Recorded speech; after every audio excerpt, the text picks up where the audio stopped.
We've all thought about it. That moment where you finally stand up, look your boss in the eye, and say, "I'm done."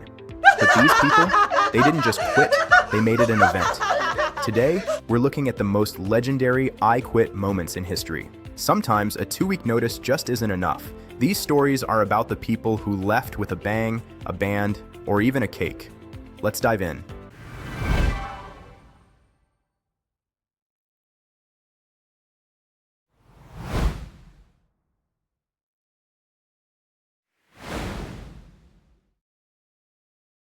Story 1. The loudspeaker announcement. A worker at a massive retail chain had finally had enough. Instead of walking to the office, she walked straight to the store's PA system. She didn't just quit, she listed every grievance she had with the management over the speakers for every customer to hear. She ended it with a simple, "I quit," dropped the mic, and walked out the front doors to a standing ovation from the shoppers. That's how you clear the air in the building. Story 2. The marching band. Imagine this. You're sitting in a quiet office, and suddenly the elevator doors open and a 30-piece marching band walks out. A guy hired them to follow him to his boss's desk while he handed over his resignation. They played "Hit the Road Jack" at full volume. The boss couldn't even get a word in over the trumpets. He literally danced his way out of the corporate world. If you're going to leave, bring your own soundtrack. Story 3. The resignation cake. This one is sweet. Literally. A guy didn't want to write a letter, he thought it was too formal, so he went to a bakery. He delivered a giant cake to the break room with his resignation letter written in icing. His boss had to eat his feelings while reading the news. It's hard to stay mad when you're eating double chocolate fudge. Proof that you can have your cake and quit too. Story 4. The live TV walk-off. A news anchor in Alaska was reporting on a story she was deeply passionate about. Halfway through the segment, she realized she couldn't stay silent anymore. She looked right into the camera, told the viewers she was quitting to focus on her advocacy work, said an expletive that shocked the nation, and walked off the set while the cameras were still rolling. Silence has never been so loud. That's one way to boost the ratings on your way out. Story 5. The lottery lie. A guy won $50 on a scratch-off ticket, but he told his entire office he won $50 million. He came in the next day wearing a tuxedo. He spent the morning hiring his coworkers to be his personal assistants and told the boss he was buying the building just to fire him. He quit with a champagne toast and then had to find a new job 2 days later when the truth came out. Flexing on a lie is a quick way to an empty wallet. The moral? Quitting is an art form. Just make sure you have enough in your bank account before you hire the marching band. Trust me on that one. What's the boldest way you've ever quit? Let us know in the comments. Hit subscribe for more stories. And next time, the most incredible I found it moments. See ya.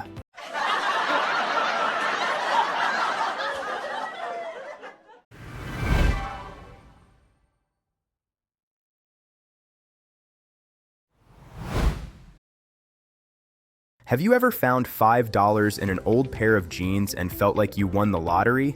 Well, imagine finding a lost masterpiece, a jar of gold, or a secret room. Today, we're looking at the most incredible I found it moments in history. There's nothing quite like the rush of discovering something hidden. These stories are about the people who weren't even looking for a fortune, but they found one anyway.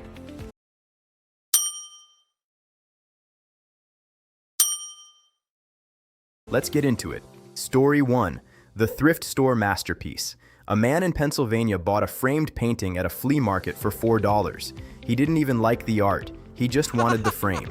When he took the painting apart, he found a folded piece of paper hidden behind the canvas. It turned out to be an original 1776 copy of the Declaration of Independence. He bought it for $4 and sold it for over $2 million. That is the ultimate return on investment. Story 2. The backyard buried treasure. A couple in California were walking their dog on their property when they noticed a rusty metal can sticking out of the dirt. They started digging and found 8 more cans filled with 1,400 gold coins from the mid-1800s. The Saddle Ridge hoard was valued at over $10 million.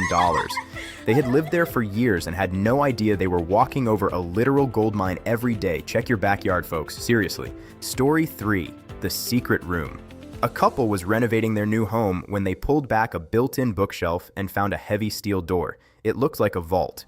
Behind it was a perfectly preserved 1920s speakeasy, complete with a bar, vintage furniture, and a stock of old spirits. It was like stepping into a time machine. They didn't just buy a house, they bought a piece of history. Talk about a home with character. Story 4, the 10-cent rare coin. Most of us just throw our spare change in a jar, but one teenager decided to actually look at his. He found a 1943 copper penny. During World War II, pennies were supposed to be made of steel, but a few copper ones were struck by mistake. That single cent he found while cleaning his room sold for $1.7 million. That is one way to pay for college in one go. Story 5, the attic heirloom. A woman was cleaning out her grandmother's attic and found a dusty, hollowed-out book. Inside, wrapped in a tissue, was a ring she hadn't seen in 50 years. It was her grandmother's wedding ring, lost since 1970. The family had looked everywhere for decades. Finding it wasn't about the money, it was about the memory. Sometimes the most valuable things we find are the ones we thought were gone forever. Not all treasures are made of gold. So, next time you're at a thrift store or cleaning your garage, take a closer look. You never know what's waiting to be found. Just keep your eyes open. What's the coolest thing you've ever found? Tell us in the comments. Hit subscribe for more incredible stories. And next time, the world's luckiest people. You won't believe their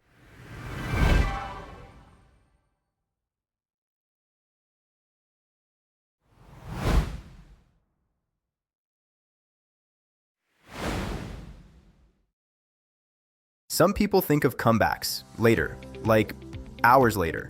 But these people, they respond instantly. No pause, no hesitation.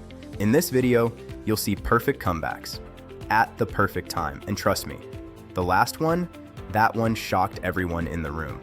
So stay until the end, because these only get better. A group of friends are sitting together, relaxed, laughing, and one guy decides to start roasting.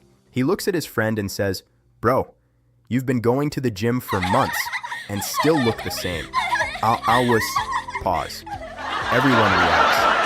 Oh, but the friend doesn't get mad, doesn't argue. He just looks at him, calm, and says, "Yeah, but I'm still improving. You've been the same your whole life."